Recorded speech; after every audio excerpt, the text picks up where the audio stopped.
Au sommaire des actualités TVCO cette semaine, un service minimum pour le transport collectif interurbain dans Charlevoix. Un nouveau programme au Centre d'études collégiales en Charlevoix. On trappe le loup dans notre région. Bilan et perspectives avec nos élus. Et au sport, on parle du retour de Sébastien Bouchard. Bonne émission.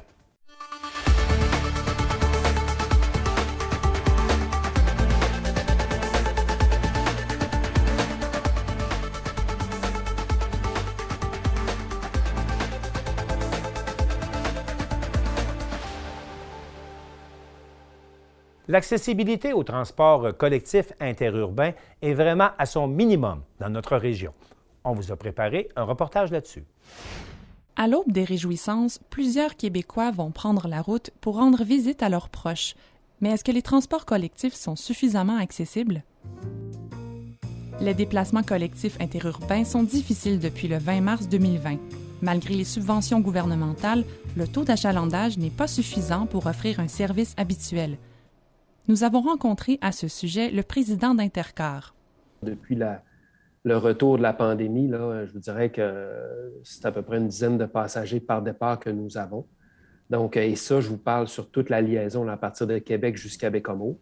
Donc, il y a des passagers qui embarquent à Québec, débarquent à Malbaie ou Baie-Saint-Paul, et en sens inverse, c'est la même chose. Donc, ce nombre de passagers-là qui augmente, je vous dirais, là, dans les derniers mois, là, tranquillement, n'est pas suffisant là, pour assurer plus d'un départ par jour pour l'instant.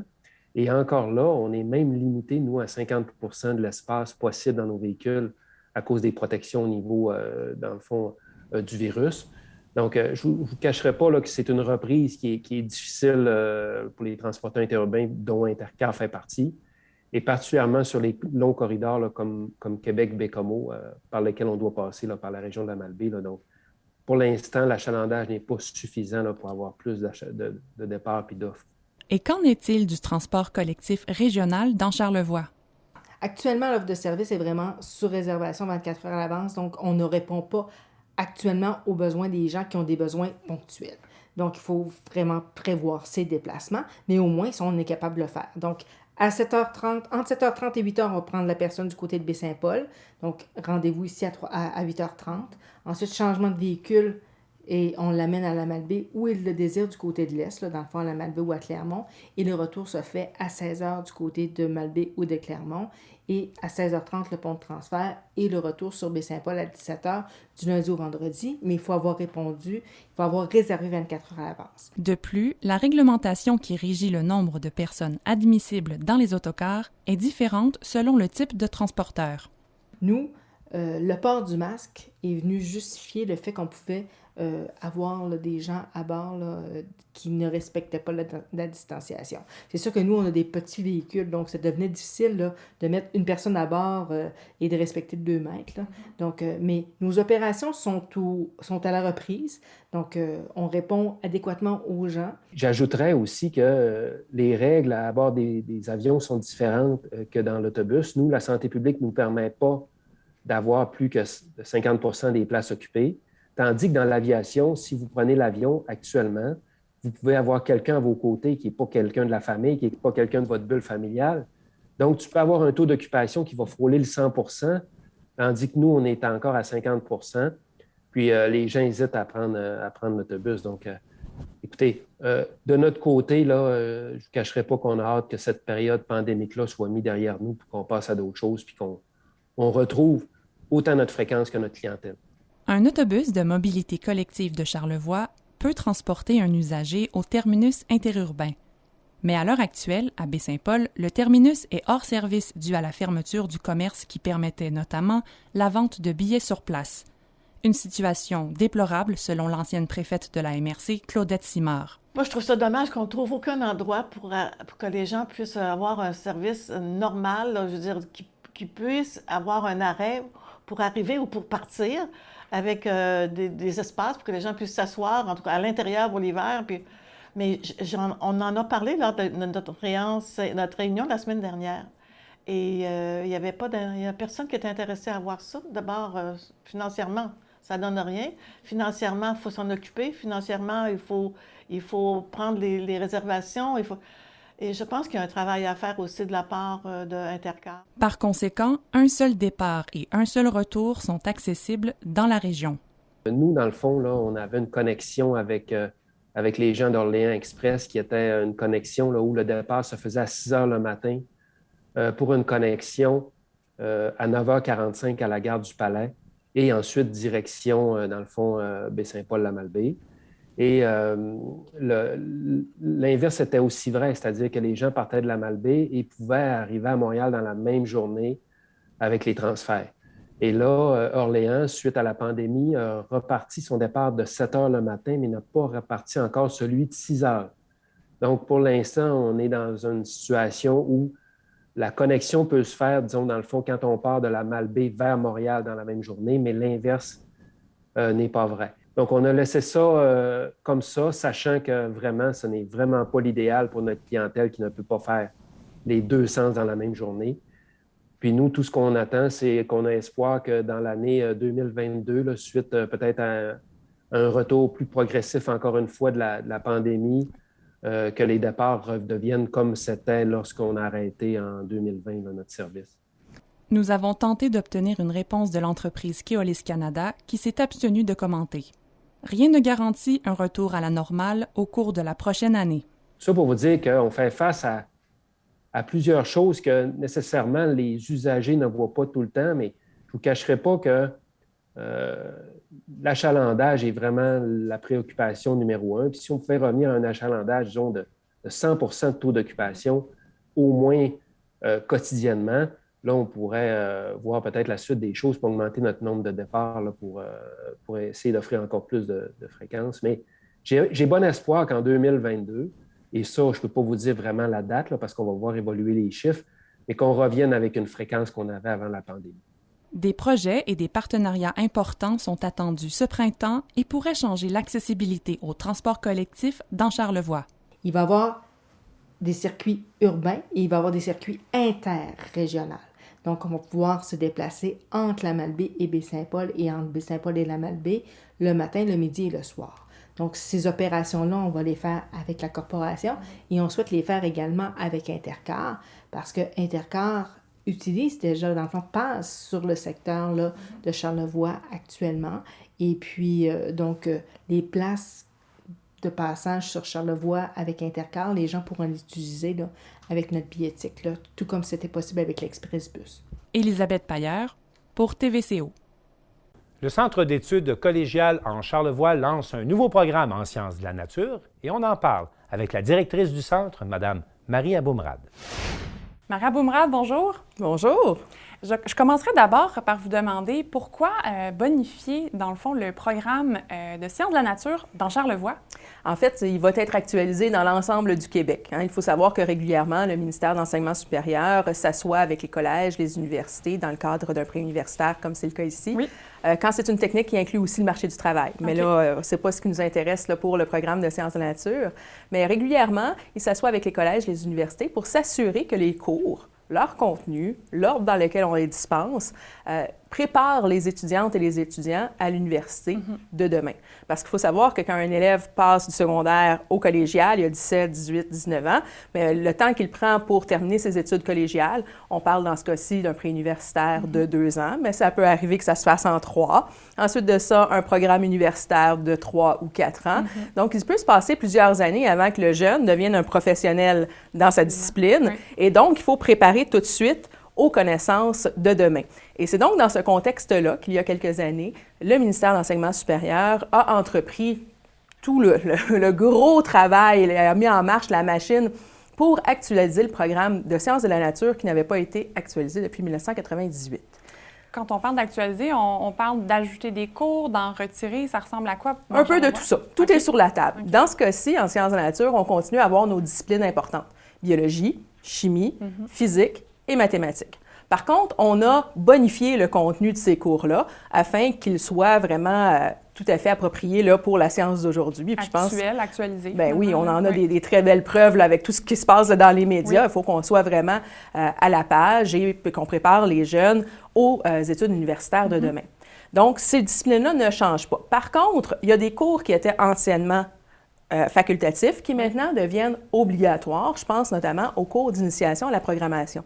Parce qu'on se dit qu'indépendamment, qu'est-ce que ce jeune-là va faire sur le marché du travail plus tard, d'avoir des bases pour comprendre comment est-ce qu'on arrive à avoir des outils informatiques, c'est aussi important là, pour quelqu'un qui continue dans le domaine de l'informatique, de la programmation ou du génie, autant qu'un médecin, un environnementaliste ou voire même quelqu'un qui s'en va enseigner au primaire, qui doit comprendre là, ce code-là, au moins la logique dans la machine. Est-ce qu'on est les seuls dans Charlevoix à l'offrir? J'imagine que non. Là, alors, au moment où, effectivement, on a lancé, nous, la grande nouvelle, parce que c'est avec beaucoup de fierté là, qu'on s'apprête à actualiser le programme en Charlevoix dès l'automne 2022, dès l'automne prochain. Exact, oui. À ce moment-là, on n'avait aucune... on n'était pas au courant que d'autres cégeps allaient aussi rapidement que nous. Depuis, les téléphones ont sonné, oui. En directeur, on s'est appelé. J'ai appris qu'il y a 2 autres cégeps dans la province qui actualisent et qui mettent en œuvre le programme pour septembre 2022. Ça va être obligatoire partout pour septembre 2024. Okay. Donc, il faut savoir que éventuellement, tous les cégeps vont offrir ce même nouveau programme actualisé de sciences de la nature. Mais c'est vraiment une fierté de l'avoir fait aussi rapidement en Charlevoix. Et le fait qu'on soit une petite équipe multidisciplinaire, avec l'habitude justement de réfléchir les cours, de s'ajuster, de connaître la réalité de nos étudiants, a fait en sorte qu'on a pu prendre là, les informations du ministère de l'Enseignement supérieur, les mettre à notre main, à notre couleur, puis pouvoir, là, dès septembre prochain, préparer les universitaires de demain.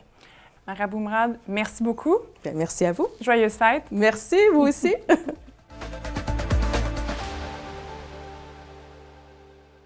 La trappe aux loups est maintenant ouverte dans Charlevoix et Elisabeth Tailleur a enquêté à ce sujet. Le caribou forestier est en chute libre depuis quelques années, malgré sa réintroduction dans Charlevoix il y a une 50aine d'années. Une fois qu'il a été réintroduit, mais, il s'est très bien porté. Hein? C'est des caribous qui ont monté jusqu'à presque 125 individus. Mais depuis ce temps-là, l'intensification de l'aménagement forestier a drastiquement rajeuni la forêt, généré des forêts qui sont plus favorables aux compétiteurs du caribou. Là, on peut penser surtout à l'orignal, aussi au cerf de Virginie dans certains secteurs, qui sont des proies importantes pour les loups qui augmentent en abondance puis qui peuvent, puisqu'ils sont plus nombreux, s'alimenter davantage sur une proie vulnérable comme le caribou. L'augmentation des jeunes forêts a aussi ouvert un immense garde-manger pour l'ours noir, qui, lui aussi, a augmenté en abondance, puis a augmenté en efficacité, et qui ne rechigne pas là, à manger des jeunes caribous, surtout dans les premiers mois de vie. On a donc, je dirais, déstabilisé l'équilibre qu'on avait dans le paysage entre les vieilles forêts et les jeunes forêts, en faveur des prédateurs du caribou, puis en défaveur du caribou, qui depuis ce temps-là décline à une vitesse malheureusement très accélérée. Le gouvernement du Québec a récemment fait la demande de diminuer le nombre de prédateurs dans le secteur de la réserve faunique des Laurentides et des parcs nationaux de la région. Est-ce qu'à long terme, c'est une bonne solution? Au Canada, c'est une mesure qui est utilisée pour, parmi, là, je dirais, la boîte à outils des mesures extrêmes de conservation là, qui sont mises de l'avant pour aider des populations de caribous. Il faut comprendre que si, en rajeunissant la forêt, on génère de l'habitat plus favorable aux proies et aux prédateurs, puis que les proies et les prédateurs augmentent, puis qu'ils deviennent plus efficaces à chasser aussi grâce aux chemins forestiers. C'est sûr que si on élimine la fin de l'équation en diminuant les densités de prédateurs, ça va temporairement solutionner en partie le problème. Sur le terrain, les trappeurs ont le mandat d'abattre le plus de bêtes possible.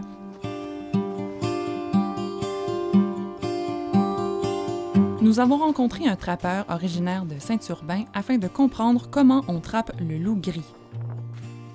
D'abord, il faut être propriétaire d'un terrain de trappe sur lequel il y a entre autres des meutes qui circulent. Puis il faut que je pogne 15 bêtes, mais 5 bêtes différentes. Je ne peux pas trapper 15 loups.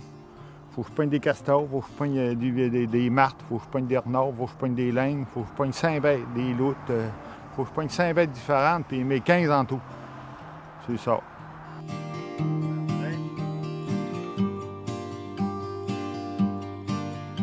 Ensuite, ça prend un piège qui tuera le loup sans le faire souffrir. Le collet, avec une broche spéciale, là, on le met, on attache ça solide. Puis le collet, on le met à peu près une douzaine de pouces. de haut, là. Puis, il faut installer le piège de sorte que le loup passe sa tête à travers le fil de fer, aussi appelé un collet. Est-ce que vous choisissez un type d'arbre particulier? Moi, ce que je fais, j'apporte, j'emmène de la viande, je mets de la viande dans le bois, puis les loups, ça suit les chemins. Puis le long du chemin, je peux tendre une dizaine de collets le long du chemin, où entre deux arbres, où il peut rentrer pour aller à la viande. Ce qui est le plus difficile, c'est de réussir à en attraper un parce que le piège est placé de façon aléatoire près d'anciennes routes. Il y a tout le temps 100 collets de même, là, où tu t'apportes à des places, puis où des anciens chemins là, refermés, t'en mets l'autre. Après ça, moi, j'y vais toutes les semaines, je vais voir mes collègues. Parce qu'un collet, si tu mets un piège, comme tu dis, des gros pièges pour pogner les loups, à tous les jours, il faut que tu y ailles le vérifier parce que le loup ne meurt pas. Mais avec le collet, le loup meurt puis il gèle. La viande, tout ne se perd pas, là, il est gelé bien dur. Le ministère de la Faune, des Forêts et des Parcs donne environ 150 $ la bête, ce qui représente pratiquement 50 % de plus que le prix normalement offert pour une peau de loup. Parce qu'ils nous ont donné, l'année passée, ils nous ont donné 100 collets à loup, qu'on les tend. À cette année, on dit on vous donne plus de collets, on vous donne 500 $ pour 5000 nuitées. C'est-à-dire un collet à loup, là, si je le temps, là, une nuit, c'est une nuitée. Si je tends 100 collets à loup, ça me prend 50 nuits pour faire 5000 nuitées, puis ils vont nous octroyer 500 $. Puis les loups, bien, ils nous les achètent, les loups. Ils nous donnent 150 $ du loup, pas plomber rien. Puis si le loup, il y a voyons, une étiquette d'une oreille, il nous donne 200. Puis il y a des loups avec des émetteurs dans le cou. Si on est capable de le libérer sans se faire manger, il nous donne 300. On le prend en photo, on le libère, il nous donne 300 $. Pour le moment, 17 loups ont été attrapés dans le secteur selon les données du ministère. Le nombre de prises pourrait augmenter dans les prochains mois, mais difficile de prévoir. Mais ça, c'est la nature. Un loup, c'est la femelle alpha qui a des jeunes. Quand il y a beaucoup de manger, elle a beaucoup de jeunes. S'il n'y a pas de manger, elle va avoir 1, 2 jeunes. Ça se protège de même. Ici, on peut en prendre beaucoup, mais si la manger arrive, ils vont avoir plus les femelles vont avoir plus de loups. Plusieurs études démontrent que la disparition de certaines espèces due au surnombre de prédateurs est en partie reliée à la modification de l'habitat. Je vois le contrôle des prédateurs au-delà du débat éthique que ça peut générer là, dans la population, de tuer une espèce pour en sauver une autre. Je vois dans ce débat-là un respirateur artificiel pour le caribou, le temps qu'on restaure son habitat. Donc, qu'on fasse un moratoire efficace sur la coupe forestière, qu'on protège davantage de vieilles forêts, qu'on restaure des structures linéaires comme des chemins forestiers, par exemple, pour en refaire des structures très hétérogènes sur lesquelles les prédateurs, surtout le loup, vont être moins efficaces à chasser. Une chose est sûre, il ne faut pas donner l'impression qu'on fait quelque chose parce qu'on déploie des mesures extrêmes de conservation, mais qu'on ne s'occupe pas de l'habitat. Donc ça serait détourner l'attention du public que de dire, bien, on continue le statu quo sur l'aménagement forestier, mais inquiétez-vous pas, on fait du contrôle des prédateurs. Ça, on l'a fait pendant 30 ans dans le parc de la Gaspésie, du contrôle des prédateurs. Puis pendant ce temps-là, on a récolté la moitié des vieilles forêts qu'il y avait autour du parc. Puis regardez où ça nous a mené. On est passé de 250 caribous en Gaspésie à peut-être moins de 40. Donc, l'habitat, c'est toujours la ligne de base. Il faut fournir un habitat à une espèce menacée. C'est régi par la loi, fédérale comme provinciale. Il faut s'en occuper.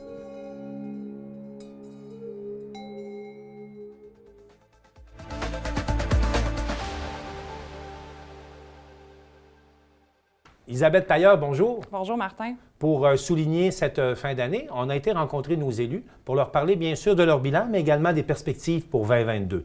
Oui, tout à fait. Et on leur a demandé de quoi ils étaient le plus fiers cette année. Également, qu'est-ce qu'ils avaient trouvé difficile cette année et leurs prévisions pour l'année 2022. Et d'ailleurs, Martin, vous avez rencontré notre maire, Michael Pilote.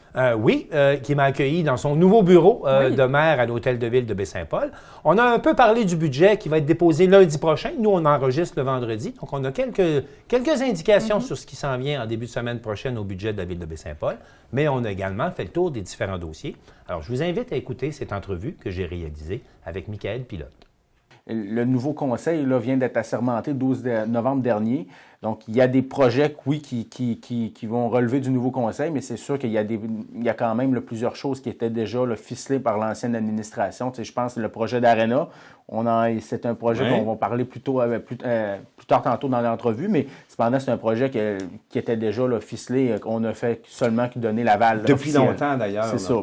Dans la dernière année, particulièrement pour moi, je vous dirais, c'est en termes là, j'avais le chapeau de candidat à l'élection, j'avais aussi le chapeau de conseiller municipal. Donc, il y avait à concilier des fois les deux rôles qui étaient un petit peu différents, puisque je devais m'exprimer tout en étant solidaire des décisions d'équipe. Et depuis que je suis arrivé au sein du conseil, ben je vous dirais que c'est le dossier de l'hôpital. C'est le dossier de l'hôpital. Le dossier de l'hôpital, là, lorsque je suis arrivé en poste là, à la tête de la ville, le premier dossier que j'ai vu sur mon bureau, c'était la décision, l'entente plutôt, qui venait d'être effectuée entre les parties sur la question des taxes de l'hôpital. Ça représente, c'est comme si on arrive, là, puis qu'on me demande ouvrez vos tiroirs, puis qu'on prend tout ce que j'ai dans mes tiroirs et qu'on repart par la suite. C'est quand même important. La réserve, là. Oui. La réserve est passée là. La réserve est partie, là, quand même. Là, on parle de 4,3 millions de dollars là, qu'on a. En trop perçu de taxes que vous aviez. C'est ça. En rétroactif, c'est 4,3 millions de dollars. Et dans ce qui va être récurrent chaque année, là, autour du budget de fonctionnement, ben là, c'est plus ou moins 1 million de dollars là, que j'ai en manque à gagner là, cette année. Donc, ça signifie beaucoup d'argent. Heureusement, l'ancien conseil, on avait été prudent. On avait mis en place des réserves là, pour prévoir s'il y avait là, une baisse considérable. On s'attendait à une bonne baisse. À ce niveau-là, peut-être pas.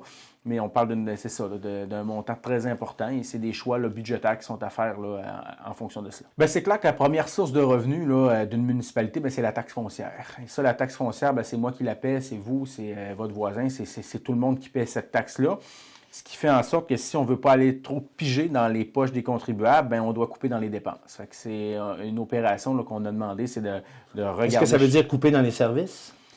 On veut maintenir notre niveau de service à la population, mais on veut réanalyser chaque besoin. On veut réanalyser chaque besoin à savoir est-ce que c'est vraiment la mesure la plus efficiente possible. Moi, je travaille avec efficacité et efficience. C'est vraiment mes deux paradigmes que je regarde. Et avant de dire un projet, est-ce qu'on en a besoin, mais est-ce que c'est efficace, est-ce que c'est efficient? Est-ce qu'on peut le faire autrement? Et là, c'est de savoir est-ce que les différents projets, est-ce qu'on en a réellement besoin? Mais oui, on a à revoir chaque poste budgétaire pour savoir là, est-ce qu'on en a besoin, puisque 1 million dans le budget, c'est quand même pas rien. Ma plus grosse attente, c'est qu'on puisse débuter le chantier là, de façon là, à commencer, comme vous dites, là, plus tôt. Puisque l'an dernier, on a commencé des travaux d'importance qui commençaient là, à l'aube du congé de la construction, ce qui fait en sorte que on commence un chantier, on paralyse la route, puis on est en vacances la semaine d'après, puis c'est les plus grosses semaines de l'année où on reçoit des visiteurs dans Charlevoix.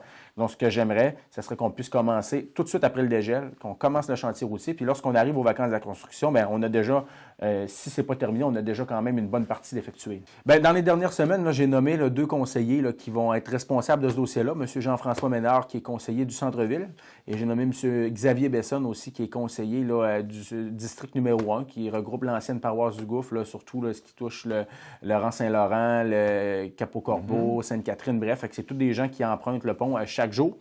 Maintenant, il y a des demandes qui sont faites là, auprès de nos partenaires de Transport Québec pour avoir là, des spécialistes en circulation aussi qui vont joindre à la table. Et éventuellement, là, prochainement, même en début d'année 2022, là, on ose espérer que ce comité-là va pouvoir aller de l'avant. Bien, le comité va se réunir, c'est sûr et certain que, comme j'ai toujours dit, je voulais un comité d'action, donc les dés ne sont pas joués. C'est pas un comité juste pour dire je vous réunis, puis la semaine d'après, on annonce. Je veux vraiment que ces gens-là puissent travailler, puis plus arriver avec des solutions là, qui soient prometteurs pour Baie-Saint-Paul, mais il ne faut pas s'attendre. Oui, il va y avoir des mesures qui vont être annoncées pour l'été 2022. On va y aller avec des mesures, mais il ne faudrait pas s'attendre à un gros chambardement dans ce secteur-là pour l'année prochaine. Je pense qu'il faut quand même être réaliste. La saison estivale 2022, là, c'est dans plus ou moins 6 mois. C'est vrai que là, on entend souvent dire que le climat n'est pas bon au niveau de la ville de Baie-Saint-Paul. Cependant, je me dis que oui, il faut regarder en arrière, mais en même temps, il faut regarder en avant. Il faut se dire, là, il y a un nouveau jour qui se lève. On est à changer. Il y a quand même là, des changements qui s'opèrent actuellement. J'ai mentionné aussi là, durant la campagne, et je vais tenir mon engagement de rencontrer les employés. En 2022, ça va être une priorité aussi pour moi d'aller à la rencontre des différents services. Je vais aller voir les employés dans les différentes installations, que ce soit au niveau du garage municipal, les pompiers au service incendie, nos moniteurs, nos animateurs au terrain de jeu l'été, les gens qui travaillent à l'hôtel de ville. Je vais rencontrer notre monde. On va discuter ensemble. On va aussi miser sur la reconnaissance. C'est pas vrai que ce qui se fait ici est tout mauvais. C'est comme dans toute organisation. Des fois, on peut dire qu'il y a des pommes pourrites ou des gens qui ont des lacunes. À ce moment-là, on va travailler pour solidifier le tout, pour essayer de corriger le tir. Et pour ceux qui font la majorité travaillent bien, mais pour cette majorité-là, je pense qu'il faut reconnaître le travail. On a fait un super reconnaissance, une prestation musicale là, qu'on a offert aux employés la semaine dernière dans la grande salle multi à l'Hôtel Germain. Je pense que ça a fait du bien aussi là, au sentiment d'appartenance et au climat de travail également.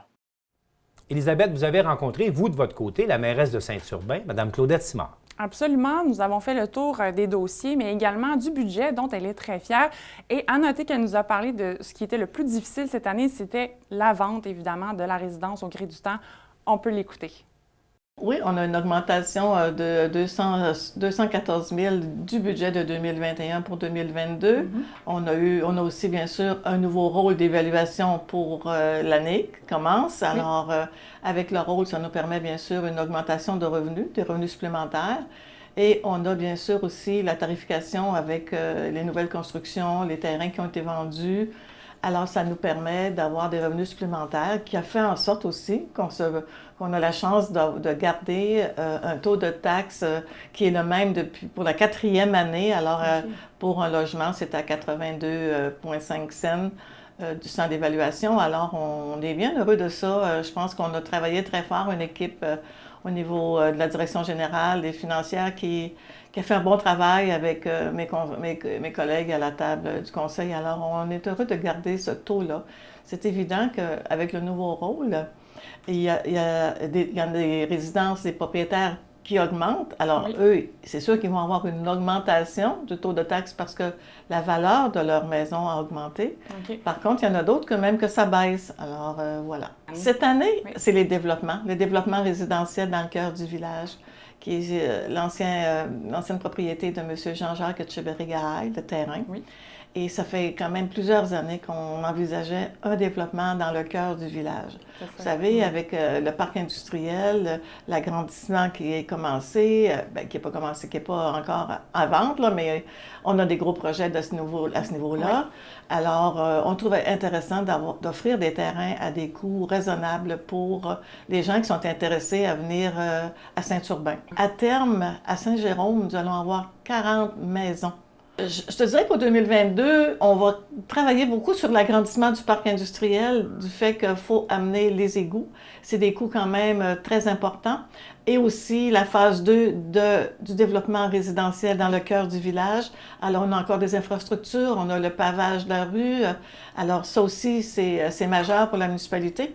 Alors, on va continuer encore dans le développement pour une grosse année. Ce serait quoi le dossier le plus difficile que vous avez eu à gérer en 2021? C'est évidemment, puis là, tout le monde est bien conscient de ça, c'est la fermeture de la résidence au gré du temps. Ça a été très difficile pour la population en général, une grosse perte pour une communauté. Et nous allons, nous, porter acquéreur de ce bâtiment-là au début de janvier. Et consulter la population, à voir qu'est-ce qu'on va faire dans le cœur du village à partir de cette résidence-là. Vous avez le presbytère pour lequel on a un intérêt aussi, qui nous amène au centre communautaire. Alors, c'est un milieu assez vivant, mais qu'on veut continuer à avoir une dynamique là, vraiment communautaire en consultant nos citoyens puis en trouvant de quelle façon on va rendre ça encore plus intéressant, même si on a quand même des gens qui sont intéressés à s'en porter acquéreur. Vous savez, ça fait 34 ans, je commence ma 35e année cette année là, en politique municipale. J'ai commencé dans les égouts. Puis je suis encore 34 ans plus tard dans d'autres égouts. Mais là, c'est pour le mieux aussi. Oui, c'est ça, exactement. Voilà. Fait que ça fait partie de ce qu'on a de développement. On va continuer aussi le sentier des mines pour développer d'autres pistes. On va ouvrir un petit poste d'accueil parce qu'on a beaucoup de gens qui viennent. Et on a... moi, ce qui m'a incité, entre autres, à continuer la politique, c'est de dynamiser davantage la communauté par des comités pour le bénévolat, pour le loisir. Ça manque dans mon milieu et c'est un de mes objectifs pour les 3-4 prochaines années. Et enfin, Martin, vous avez rencontré la députée Émilie Foster dans son bureau, je crois, de son comté. Oui, nous sommes allés à sa rencontre pour bien sûr discuter de ce qu'elle avait trouvé difficile dans le courant de la dernière année, mais également de ce qu'elle voyait comme perspective pour l'année à venir. Puis il faut le noter, l'année à venir est une année préélectorale dans le cas de Mme Foster. Alors, on écoute l'entrevue que nous avons réalisée plus tôt cette semaine. L'annonce cet été, oh oui, ça, là, c'était la chose dont je me faisais le plus parler depuis mon entrée en fonction en 2018, Internet haute vitesse. Vous savez, là, en 2021, c'est impensable qu'on n'ait pas Internet haute vitesse partout sur le territoire. Plein de gens m'en parlaient, en particulier avec la pandémie, les gens qui étaient sur des rangs plus reculés, difficultés à se connecter. Bon, ça, là, je suis tellement fière qu'à l'été, avec Gilles Bélanger, on a dit 15,6 millions pour régler le cas. Donc, d'ici septembre 2022, tout le monde va être branché. Actuellement, là, on est en cours de. Donc, il reste dans Charlevoix 2095 foyers à brancher, mais c'est annoncé et c'est en processus. Donc, les MRC ont fait les inventaires, sont en communication directe avec nous, avec le fournisseur, dans ce cas-ci pour Vidéotron, pour Charlevoix. Donc, on est extrêmement heureux de ça. Là. Moi, là, c'est la chose dont je me faisais le plus parler depuis le début de mon mandat Internet haute vitesse. Ça a été une année, je dirais, là, c'est tout ce qui concernait les consignes sanitaires, la COVID. Ça a été difficile, ça. Parce que, souvenez-vous, on a commencé l'année en confinement. Là, on la termine, on est revenu, bon, pas à la normale, mais dans une normale. Il y a un nouveau variant qui s'invite. Oui, et là, il y a un nouveau variant qui s'invite. Alors, tout ce qui concerne la COVID, là, quand il fallait confiner, déconfiner, qu'est-ce qu'on ouvre, qu'est-ce qu'on n'ouvre pas, les restaurateurs, on les ouvre-tu, on les ouvre pas. Ça, on a vécu des moments difficiles là, au bureau de comté. Je le cacherai pas parce qu'on assume les décisions, mais on le sait des fois que ça fait mal à certaines franges de la population, mais c'est pas là, de gaieté de cœur qu'on fait ça. Ça n'a pas été facile. Là. Je vous dirais, là, de janvier jusqu'à juin, là, ça n'a pas été évident parce qu'on a fait des avances-reculs. Ça a créé des fois des attentes ou des insatisfactions. Comme je vous le dis, c'est pas toujours de gaieté de cœur qu'on prenait ces décisions-là, là, mais bon, ça a été, je dirais, l'élément qui a été plus difficile pour moi cette année. Moi, des choses que je referais autrement, c'est difficile à répondre, cette question-là, parce que dans le feu de l'action, on donne toujours son 100 %. À date, je suis satisfaite de ce que je livre. Il y a beaucoup de millions qui ont été livrés depuis 3 ans dans Charlevoix, au-dessus de 400 millions. Ça avance, il y avait un coup de barre à donner, ça redresse, on sent que ça bouge, il y a beaucoup de chantiers dans la région, c'est en effervescence. Je suis très heureuse de ça. Là, à savoir, je referais quoi différemment? C'est dur, ça, comme question. Je tente d'aller chercher toutes les données que je peux parce que, vous savez, le ministère a ses données, les ambulanciers ont leurs données et la centrale a aussi ses données au niveau du 911. Donc là, on tente de tout remettre ça ensemble. Je le travaille très fort, là, ce dossier-là. On tente vraiment de faire valoir le point qu'avec l'arrivée du Club Med et tout ça, ça nous prend des horaires à l'heure à Baie-Saint-Paul. Donc ça, moi, ce travail-là, là, je le fais très fort, mais le gouvernement est en train de revoir les normes nationales, dont, entre autres, les distances à parcourir, donc les découvertures. Ça, chez nous, ça nous touche, donc ça nous avantage. Donc, au début 2022, le gouvernement va arriver avec les normes nationales et moi, c'est là-dedans là, que je tente de faire mon combat pour qu'on puisse entrer dans les normes et pouvoir se faire convertir. Là, je suis au gouvernement, donc j'ai pas le choix. Il faut à la fois, je suis toujours un peu sur la ligne entre mon rôle de législatrice et de représentante de Charlevoix et le fait que le gouvernement aussi, dans son ensemble, a aussi ses combats, ses choix à faire, vous comprenez? Donc là, je tente toujours de représenter la région là-dedans. Est-ce qu'on a eu souvent des exceptions? La réponse est oui, encore récemment pour le masque à l'école. Hein? Vous savez qu'il a été remis à Québec, mais pas dans Charlevoix. Donc, on est toujours dans cette logique-là parce que sur le territoire, il est immense, notre territoire. Et oui, Charlevoix a des besoins qui sont différents. Portneuf aussi, le député de Portneuf pourrait vous dire exactement la même chose. On se parle souvent d'ailleurs, hein? Ça je peux vous dire, parce que sur le territoire de la Capitale-Nationale, on a des réalités qui sont un peu différentes de celles de Québec. On est le parti des régions, donc c'est certain qu'on est toujours en train de se dire comment on peut mieux faire pour les milieux, comment on peut décentraliser. Donc, le ministre de la Santé est dans une réflexion aussi là-dessus, à savoir comment on peut mieux décentraliser le réseau. Il y a un dépôt de projet de loi mammouth là, en santé là, qui s'en vient, qui pourra englober ces questions-là davantage en 2022. C'est pas seulement dans la santé. On a mis des patrons dans les CHSLD, là, ce qui était plus ou moins le cas où c'était variable. Là. Donc, la COVID nous a permis de faire cet état de fait-là qui était bien évident. Donc, on a dit, on met les patrons. Maintenant, il y en a qui disent, est-ce qu'on devrait en avoir dans chaque hôpital? Donc, ça, c'est un autre débat, justement, que le ministre de la Santé est en train de faire. Mais clairement, comme gouvernement, ce qu'on veut, c'est être le gouvernement des régions et essayer le plus possible de décentraliser. Et ça a été aussi le cas, exemple, pour la réforme en éducation. Quand on est arrivé et on a dit, il n'y a plus de commission scolaire, bien, on a adopté le principe de proximité, que les décisions pédagogiques se prennent plus proches de l'école, donc dans les écoles. Donc, ça a toujours été le principe qui nous a guidés.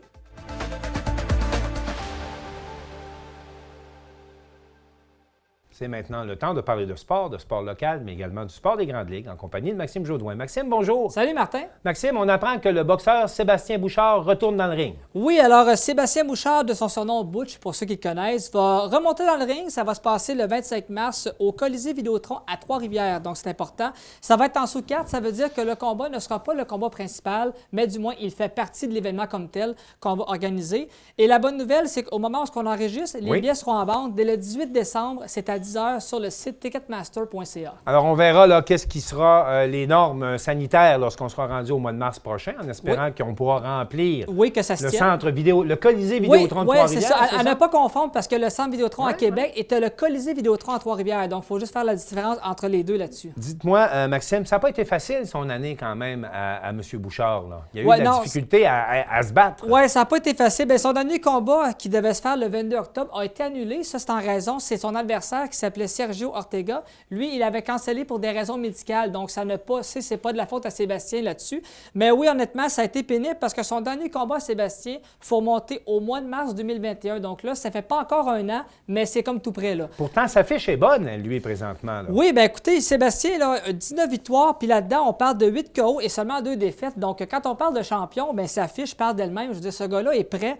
Il va avoir une préparation importante. C'est sûr qu'il se garde des réserves par rapport à son combat, mais ça n'aura pas un grand impact sur sa préparation. Qu'il se garde des réserves, il n'est pas sûr que ça va avoir lieu ou comment les choses vont se passer? Écoutez, c'est sûr qu'avec les conditions, on ne sait jamais qu'est-ce qui va arriver. On espère que ça va arriver, on espère que ça va aussi. Là, si jamais c'est cancellé, est-ce que sa préparation physique va changer? C'est par rapport à ça, tu sais, qu'on regarde tout le temps le pour et le contre. Mais chose est sûre qu'il n'y aura pas de grande différence, mais ça va demander de l'ajustement, peu importe ce qui va arriver avec la carte. Mais on espère évidemment que ça va avoir lieu parce qu'à un moment donné, un an sans combattre, ça peut paraître à long terme. Un boxeur doit se tenir occupé. Oui, absolument. On présente également une belle initiative là, pour sensibiliser les jeunes filles à la pratique du sport. Pouvez-vous m'en dire plus long? Oui, bien, il faut savoir que les filles ont tendance à délaisser le sport lorsqu'on arrive à l'école secondaire. Et ça, c'est un fait pour avoir un peu vécu ce phénomène-là. D'habitude, les gars prennent beaucoup de place aussi c'est ça.